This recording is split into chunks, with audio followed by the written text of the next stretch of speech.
தியான நிகழ்ச்சிக்கு உங்களை அழைப்பதில் நான் மிகவும் மகிழ்ச்சி அடைகிறேன். இன்று நாம் பார்க்க போகும் தேவ வசனம், என்னை கனம் பண்ணுகிறவர்களை நான் கனம் பண்ணுவேன். நீங்கள் ஆண்டவரை எவ்வளோ கனம் பண்ணுறீங்களோ அவ்வளவோ ஆண்டவர் உங்களை கனம் பண்ணுவார். எனக்கு பிரியமான என் அன்பு அண்ணா, அக்கா, தம்பி, தங்கச்சி, நீங்கள் ஊழியக்காரர்களில் பார்த்தீங்கன்னா கொஞ்சம் பேர் அவங்கள சுற்றிக்கிட்டே இருப்பாங்க. ஏன்னா அவங்களுக்கு கனம் பண்ணால் ஏதாவது ஒரு போஸ்டிங் கிடைக்கும், இல்லை ஏதாவது கிடைக்கும்னு சொல்லி அவங்க பின்னால் சுற்றிக்கிட்டே இருப்பாங்க. ஒரு பைபிள் படிக்க சான்ஸ் கிடைக்கும், ஒரு காணிக்கை எடுக்க சான்ஸ் கிடைக்கும், காணிக்கை எண்ணுறதுக்கு சான்ஸ் கிடைக்கும், எண்ணும் போது காஃபி கிடைக்கும், போண்டா கிடைக்கும், பஜ்ஜி கிடைக்கும் அப்படின்னு சொல்லி அந்த ஊழியக்காரர் கூட சுற்றிக்கிட்டே இருப்பாங்க சில பேர். இன்னும் சில பேர் ஏன் சுற்றுறாங்கன்னா, அந்த ஊழியக்காரர்களுக்கு ஆண்டவர் கொடுக்கின்ற ஆசீர்வாதம் அவர்களுக்கும் கிடைக்கும் என்கின்ற நம்பிக்கை.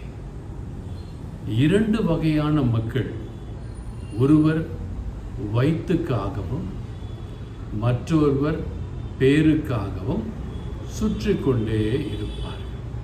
நீங்கள் எந்த சர்ச்சுக்கு போனாலும் பார்க்கலாம், சில பேர் சர்ச்சில் இங்கேயும் போயிட்டே இருப்பாங்க. ஏன்னா மற்றவர்களுடைய கவனம் அவர்கள் மேல் இருக்க வேண்டும் என்கின்ற ஒரு ஆசை. அவங்க யாரையும் சர்ச்சில் விட்டு கொடுக்க மாட்டாங்க. மற்ற யாரும் வரக்கூடாது, முன்னும் வரக்கூடாது, அவங்க தான் கடைசி வரைக்கும் நிற்கணும். பழைய ஆளாக இருப்பாங்க, அவங்களெல்லாம் ஒதுக்கி வச்சுருவாங்க, அவங்களெல்லாம் சேர்க்க மாட்டாங்க. இவங்களோட நல்லா பைபிள் படிக்கிறவங்க இருப்பாங்க, அவங்க வாய்ப்பே தர மாட்டாங்க. நான் தான் அவர்கள் தங்களை கனப்படுத்தி கொள்வார்கள். ஆனால் வேதம் என்ன சொல்கிறது என்றால், நீங்கள் உங்களை கனப்படுத்தாமல் உங்களை படைத்த தேவனை கனப்படுத்த வேண்டும். சில போதகர்களும் பார்த்தீங்கன்னா அவங்க தங்களையே கனப்படுத்திப்பாங்க.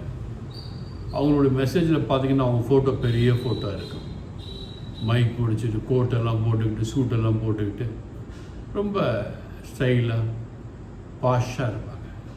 ஆனால் இயேசு அப்படி இல்லைங்க. இயேசு நீங்கள் படத்தெல்லாம் பார்த்துருப்பீங்க இல்லையா, ரொம்ப சிம்பிளாக இருப்பார். அவர் எப்போவுமே தான் விட்டு வந்து அந்த ஸ்தானமாகிய பிதாவின் ஸ்தானம், வார்த்தையான கடவுளை கனப்படுத்தி கொண்டே இருந்தார். அவர் நமக்கு சொல்லி கொடுத்தார் எப்படி கனப்படுத்துறது.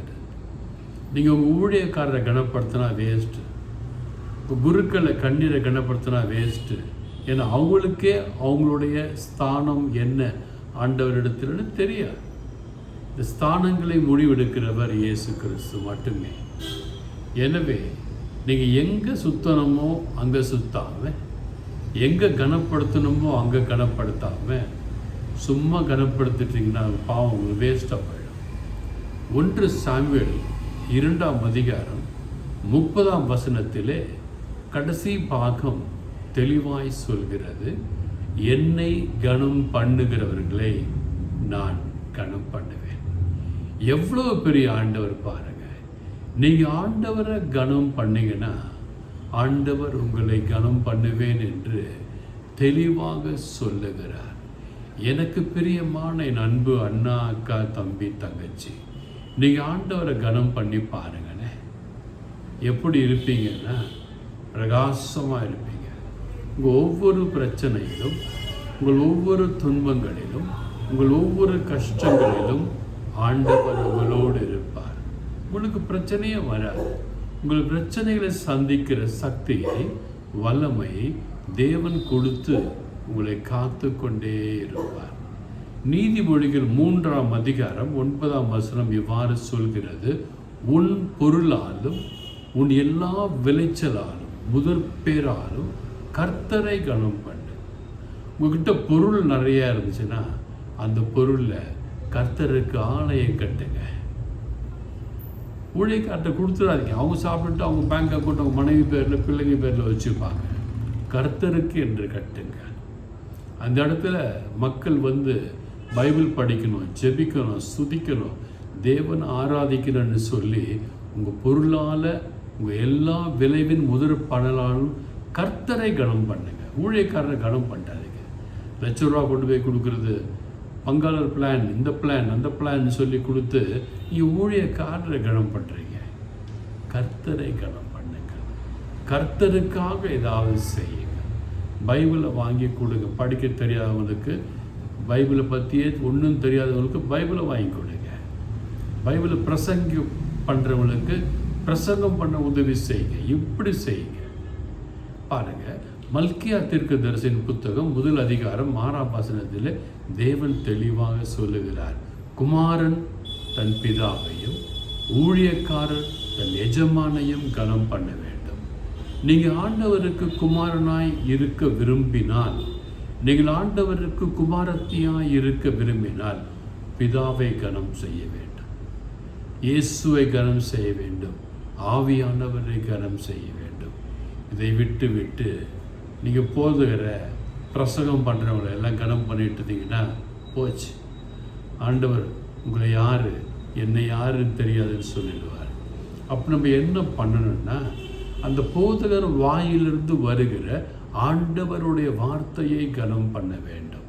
அந்த போதகர் சொல்லுகிற ஒவ்வொரு சொல்லிலிருந்து வரும் ஆண்டவருடைய வார்த்தையை கனம் பண்ண வேண்டும். உங்களுக்கு உங்களிடத்துல அந்த போதகர் வந்து பேசணும்னா அதுக்கு நீங்கள் அரேஞ்ச் பண்ணணும். இந்த மாதிரிலாம் பண்ணால் தான் ஆண்டவர் மகிமை அடைவார், ஆண்டவர் கனம் பண்ணப்படுவார். மத்தேயு 15ஆம் அதிகாரம் 8ஆம் வசனத்தில் இயேசு தாமே சொல்லுகிறார், தங்கள் உதடுகளினால் என்னை கனம் பண்ணுகிறார்கள், அவர்கள் இருதயமோ எனக்கு தூர விலகி இருக்கிறது. இன்றைக்கி நிறைய பேர் பார்த்தீங்கன்னா உதட்டில் பிரசங்கம் பண்ணுவாங்க. எப்படின்னா, ஒரு ராபா, ரிக்காராபா, ஷீராபா, சங்காராபா, ஆவியில் நிறைஞ்சு நான் பேசுகிறேன்னு சொல்லுவாங்க. சிலர் பார்த்தீங்கன்னா உதடிலே ஆண்டவரை சுதித்து கொண்டே இருப்பார்கள். உள்ள எப்படி இருக்குன்னு ஆண்டவர் சொல்கிறாருன்னா, தூரமாய் விலகி இருக்கிறார். அதனால தாங்க ஆண்டவருடைய அற்புதம் நடக்க மாட்டேங்குது, ஆண்டவருடைய ஆசீர்வாதம் விலகி போகிறது. இதுக்கு எல்லாம் காரணம்னா, உங்களுடைய இருதயம், என்னுடைய இருதயம் ஆண்டவராகிய இயேசு கிறிஸ்துவை விட்டு விலகி சென்றிருக்கிற காரணத்தினாலே உங்கள் இருதயத்தின் கூக்குரலை ஆண்டவர் கனம் பண்ணாமல் இருக்கார். மாறாக நீங்கள் உதட்டில் மட்டுமல்லாமல் உங்கள் இருதயத்திலும் ஆண்டவரை கனம் பண்ணி பாருங்களே. முயற்சி தான் செய்து பாருங்களே. சனிக்கிழமை, ஞாயிற்றுக்கிழமை 2 நாள் இருக்குது. இந்த 2 நாளும் இனி நான் உதட்டில் ஆண்டவரை போற்ற மாட்டேன், என் இருதயத்தில் ஆண்டவரை போற்றுவேன். இனி உதட்டில் ஆண்டவரை நான் மகிமைப்படுத்த மாட்டேன், என் இருதயத்தில் ஆண்டவரை மகிமைப்படுத்துவேன். இனி நான் என்னோடய உதட்டில் ஆண்டவரை சுதிக்கவே மாட்டேன், என் இதயத்தில் சுதிப்பேன். அண்ணால் அப்படி தானே சுதிச்சா இல்லை? இதயத்தில் ஆண்டவரோடு பேசினாள் என்று 1 சாமுவேல் 1ஆம் அதிகாரத்தில் சொல்லப்பட்டிருக்கிறது. அவள் இருதயத்தை அப்படியே ஆண்டவருடைய பாதத்தில் ஊற்றா. உதடு பேசிச்சு குடிச்சிட்டு பேசுகிறான்னு சொன்னதால உதட்டின் அசைவுகளை நிறுத்தி விட்டார். இருதயத்தின் அசைவுகளில் ஆண்டவரோடு அவர் பேசின காரணத்தினால் ஆண்டவர் அவருடைய ஜெபத்தை அங்கீகரித்தார். ஆண்டவர் உங்களை கனப்படுத்துவாருங்க. பவுல் பாருங்க, ஆண்டவர் ரொம்ப பலவீனப்படுத்தினார், ஆண்டவர் ரொம்ப உதாசீனப்படுத்தினார் சவுலா இருக்கும் பொழுது. எப்பொழுது அவர் உதட்டிலே ஆண்டவரை பழிப்பதை நிறுத்திவிட்டு செயலிலே தன் இருதயத்திலே இயேசுவை நேசிக்க ஆரம்பித்தாரோ அப்பொழுது இயேசு அவரை கனப்படுத்த ஆரம்பித்து விட்டார். இந்த பவுல் நிறைய புத்தகங்களை எழுதினார். ஆண்டவரை மகிமைப்படுத்த வேண்டும் என்கின்ற ஒரே காரியத்தினால் எழுதி கொண்டே இருந்தார்.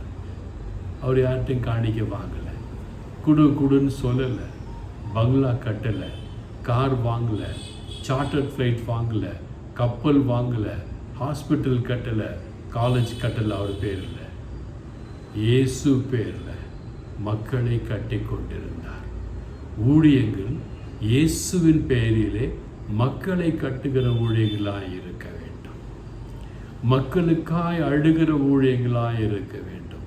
மக்களுக்காய் பிரார்த்தனை செய்கின்ற ஊழியர்களாய் இருக்க வேண்டும். இதைத்தான் இயேசு எதிர்பார்த்திருக்கிறார். இந்த வேளையிலே, இந்த நேரத்திலே, உங்களோடு நான் பேசுகிற நேரத்தில் இயேசு உங்களையும் என்னையும் பார்த்து கேட்கிற கேள்வி ஒன்றே ஒன்றுதான். உன்னை நான் கனப்படுத்த விரும்புகிறேன், உன்னை நான் மேன்மையாக வைக்க விரும்புகிறேன், நீ விரும்புகிறாயா? போய் பேசாதீங்க. எங்கள் வீட்டுக்கு ஒரு சகோதரி பத்திரிக்கை வைக்க வந்தாங்களாம். என் கதவை போட்டு டக்கு டக்கு டக்கு டக்குன்னு தட்டினாங்களாம். என்னுடைய உறவின் முறை தட்டினாங்களாம். அவங்களுடைய ஃபோன் நம்பர் இருக்குது. ஃபோன் பண்ணி மாண்டி நீ வாங்க, நான் வெயிட் பண்ணுறேன்னு சொல்லியிருக்கலாமே. நான் வந்திருப்பேனே, நான் பைபிள் படிச்சிருப்பேன், ஜெபிச்சுட்டு இருந்திருப்பேன், இருக்கலாம். ஃபோன் பண்ணிருக்கலாம் இல்லையா? மாறாக எங்கள் அம்மாட்ட போய் சொல்கிறாங்க, நான் பிரதர் வீட்டுக்கு போய் தட்டுன்னு தட்டினேன், அவர் திறக்கவே இல்லை. எப்போ ஏற்பட்ட ஒரு போய் பாருங்க. என்னோடய ஃபோன் கால் ஹிஸ்ட்ரி எடுத்து பார்த்தேன், எனக்கு ஃபோன் வரவே இல்லை அவங்ககிட்ட. எதற்கு பொய் சொல்லணும்? இந்த மாதிரி பொய் சொல்லும் பொழுது நம்முடைய இருதயத்திலிருந்து அவர்கள் விலகி போய்விடுவார்கள். இயேசு உங்களை விலக்கி வச்சிடுவார். பொய் சொல்லாதீங்க. பொய் சொல்றது ஆண்டவருக்கு பிடிக்காது. ஒரு தப்பு செஞ்சுட்டா அந்த தப்பை உங்கள் குடும்பத்தில் யாராவது சுட்டி காமிச்சா, ஆமாம் என் உண்மையை சொல்லுங்க, எனக்கு தேவையாக இருந்தது நான் செய்தேன் என்று சொல்லுங்க. ஆண்டவர் மன்னிப்பார். தாவீது செய்த பாவங்களை எல்லாம் ஆண்டவர் மன்னித்தார்.